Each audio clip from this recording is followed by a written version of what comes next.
Welcome back, viewers, and we have an Infiniti G35, and today we're going to be doing valve cover gaskets on this, and we also are going to have a clutch job video coming up on it as well, but that will be after this right here. But like I said, we're going to be doing valve cover gaskets on this right here. Do not know what year this is. I think it's an 05. Let me see if I can find it. Yes, this is a 2005. This one does have a different air intake system. This says Nismo on it, so it may be a different one for yours, but should be pretty much the same process from the intake down, because we do have to remove the intake to do this, just because of the location of the valve covers and how it goes over valve covers. But we're going to gather some tools and then we'll be right back and start taking this bad boy off. Like I said, we're going to be removing this upper intake so we can get to the valve covers right here. And there is a two-piece on here because you're going to have to remove the upper portion and the lower, because there's bolts in the middle of this. But we're going to take this air intake off first. It's a connect right there, just one. And then on this one, there is another bracket that's holding it on over here. So we'll get to taking that off. And it is held on with a pin. And we will thread all this back into where it goes, just so I don't lose any of it. Then there's a hose clamp up here.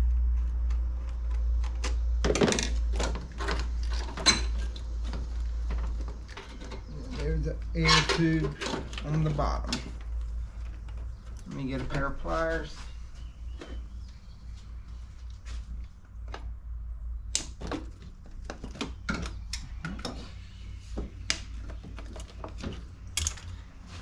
And there's the air intake. I'm going to set it to the side. Next, should have a vacuum line right here. Get that to come off.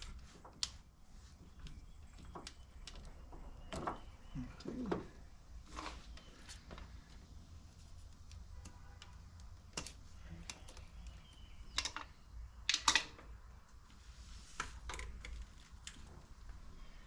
Few connectors. Right, fuel pressure regulator right there. But we can go ahead and start taking off these 10 millimeters right here, so we can just kind of pull this up and back so we can get to this hose clamp right there. There we go. And we're going to go ahead and just take the throttle body off, because there is a line on the bottom and it's a little harder to get to. So we're just going to remove the throttle body to make it easier. Alright, to take this throttle body off, you use a 5mm Allen. And I am using the RBRT sockets because you do not want to strip these out. Lock one up there. And there's only 4 that holds this on. And there is a metal gasket on the back.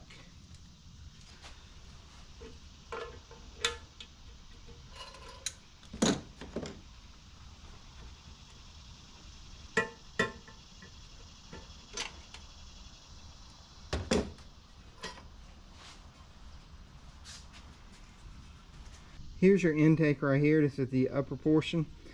Should be like 18 10 millimeters to hold this on. Then you're going to have 4 Allen bolts right here, or hex bolts, whichever one you want to call them, to hold the throttle body on. And those are 5 millimeters. I always use my RBRT set just because they grip better, and I don't want to take a less chance of stripping them out. Then you're going to have a hose here, right there, and there's one right there, and then there's a big one right there. I think that's 3/8, and the other ones are like 1/4 inch or 3/16. I think that's your smallest one. But you have to take the throttle body off to kind of get to that one right there, or it makes it easier to get to it. But now we have the upper intake portion off, we can go ahead and start removing the lower intake. And to do this, I'm going to take these two 10 millimeters off because they hold your fuel pressure regulator right there. And then there should be two nuts, one on the front and back, and then we can take these 6 bolts right here out in the middle. And they should all be 10 millimeters. There is a hose right here on the front as well, just do not forget about that one. May have to try to lift it up and pull it out.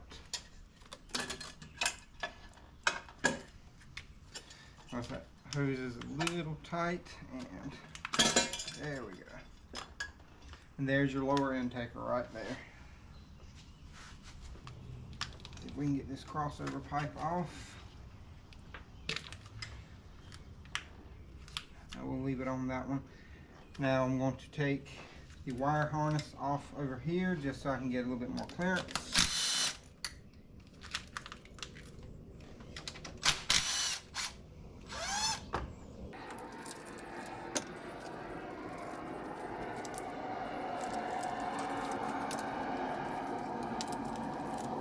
Now that we have all the wires disconnected on this driver's side one, we're going to go ahead and pull that off. First thing we're going to do is pull out the coils.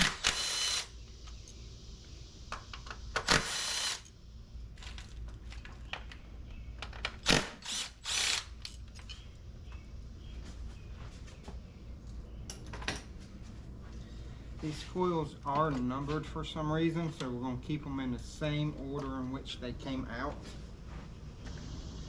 The biggest hurdle is going to be getting it around this water line over here.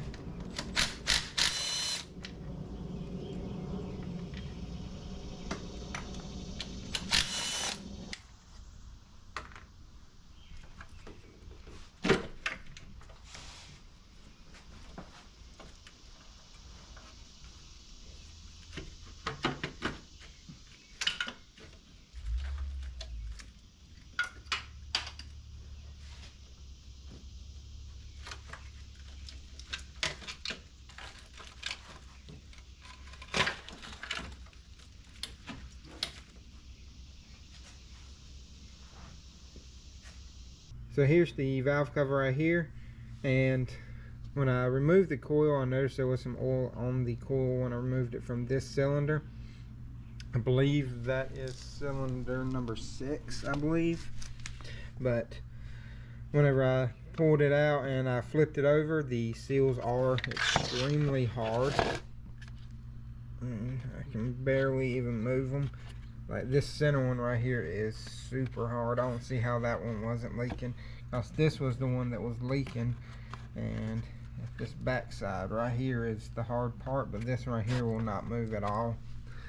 But I did contact him and he said go ahead and do the valve covers, and I did order them from Amazon just because they are way cheaper on there. If you go to a parts store or the dealership, you're going to pay anywhere between $400 to $700 for these things, and I got them on Amazon for both of them for around $100, and they even come with the gaskets. So he did purchase his own gaskets around the perimeter of this, so I'm going to give those back to him just in case the new ones ever start to leak, and that way we can do that job again if we needs it, but hopefully it shouldn't come to that anytime soon. But like I said, we're going to go ahead and do plugs on this as well. I do have the plugs coming also. We're going with NGK iridiums just because NGKs are probably one of my preferred brands on anything European, Asian, or any of that, just because they do run better in my opinion. But that's everybody's own opinion on to what you want to get. But while we're already in here, I just figure we'll go ahead and do a little bit of a tune-up job for them. But when all that stuff comes in, I'll let y'all know, and we'll hop on that as soon as all my parts get here. So I did get the valve covers in. Here is the driver's side, there's the passenger side. I haven't taken the passenger side off yet. but I did switch over all the brackets and the oil fill cap from the driver's side to the passenger side. And it's just 2 brackets, and then there's a bolt right here, and then I just put the 3 bolts for coils in. And we'll flip it over real quick. It does come with the new gasket. You may have to make sure it's seated down correctly, and I would suggest putting a little bit of silicone where the fronts meet. I think they meet right here in the corners and stuff like that, so put a little bit of silicone right here and here. And as you can see, these are a lot softer compared to the old one right here, which I can't even push in. Like I said, the one that was leaking was actually the softest, and then here's the front, which is super hard, and I can actually feel the second one cracking a little bit. But I do not have the part number. I will put it on screen right around here somewhere, and I will put it in the description as well. But here it is with the brackets on. There should be a bracket here, and then there's going to be another one, but I just took it off with the bolt instead of taking it out of the bracket, which that one was already broken anyway. And I just put the coil plug bolts back in it too. But we're going to go ahead and get the driver's side done. I've already changed the plugs in it, and here are the plugs right here. I did go with Denso. Nobody in my area can get NGKs in for some reason. I don't know if it's a shipment thing or what it is, but they had 2 NGK plugs in. They said they couldn't get the other 4 in for probably another week because nobody in my area has them. But if you just go off the 3417 number right there, that is the part number pretty much for these plugs. These are iridiums, and they do gap at 44 thousandths. And I did check them before I put them in. I always check your plugs just to be safe, because on the BMW that I did, it did have a one that was crushed in pretty good, and the gap was only like 10 thousandths. And I did have to pull it back out, or re-gap it. Not really pull it out, but re-gap it. But we're going to get this driver's side on, and then we're going to start taking the passenger side off. But let me go ahead and get this on real quick, and then whenever I come back, I will show you the process of taking the passenger side off. I got the passenger side valve cover out, and just the way it was situated, I thought it was easier just to show you what you needed to remove instead of showing you how to remove it. But as you can see, there's going to be a wiring harness that connects right here. There's going to be one little piece that connects through here. Then each one of these tabs has a push-through clip. You're just going to have to squeeze and push out. And then you have one right there as well. And then you're going to have your 3 coils. Then there's another wiring bracket right here. Here is your hose that runs to your other valve cover, and it is right there. I pulled that off and stuck it on the driver's side, and as we stick it in, we're going to have to insert the new one into there and then lower it down. Sometimes these hoses can be brittle and you don't want to bend them too much, but this one right here has enough bend. I could probably get it to bend after I get it in. And then the last thing is you're going to have your PCV valve right here. You're going to have to remove this and take it to the new valve cover, and then you're going to have your perimeter bolts on your valve cover itself. There should be 1, 2, 3, 4, 5, 6, 7, 8, 9. Should be 10 valve cover bolts on it. Here is the new one.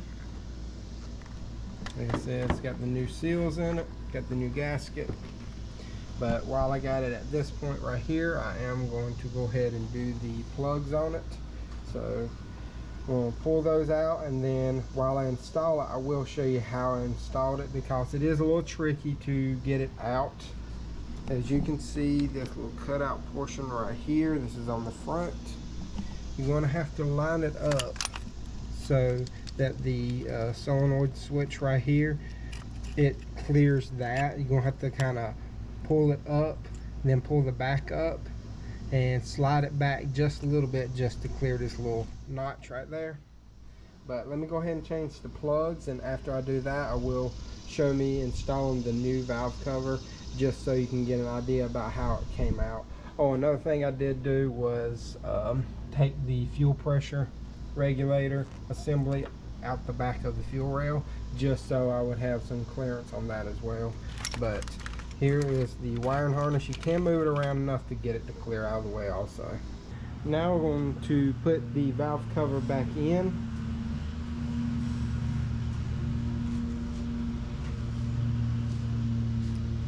I did put some silicone on the corners of it where the gasket will meet the cover, which will be right here and right there. Like I said, this is a little bit tricky to do. Another thing is oil your coil seals or your spark plug and seals.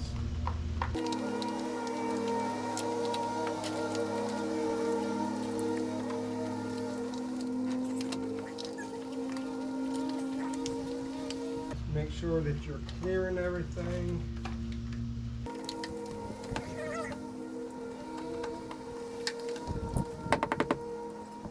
Tap it down just to make sure it seats around your tube seals right there. And now what we can do is start putting all the bolts back in it.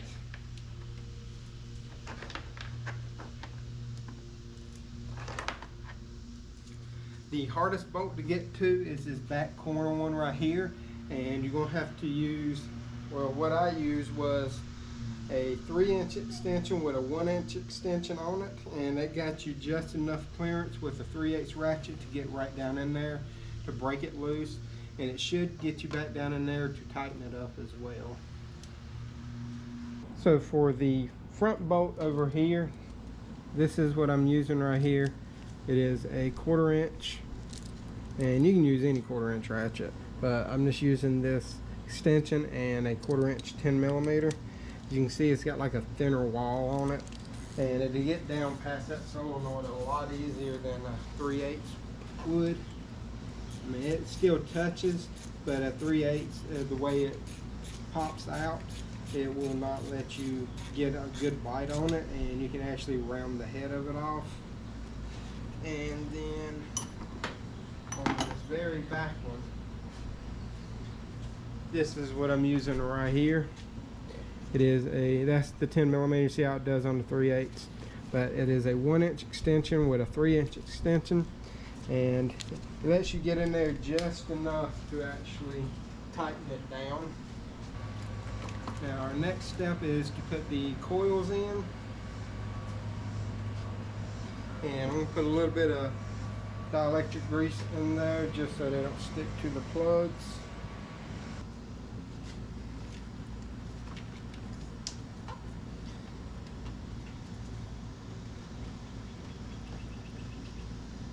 And there we go. Hoses on that. I'm going to put the fuel pressure regulator back in. I did have a rag underneath here to catch any gas that was coming out.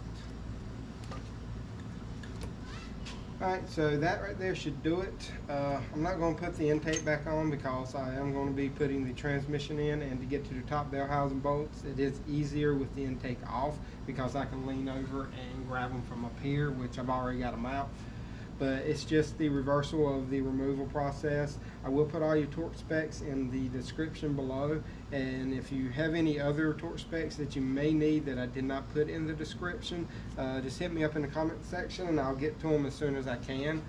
And if there's anything else that I may have left out or anything that you wanted to see that I did leave out, please let me know and I'll get to you as soon as possible.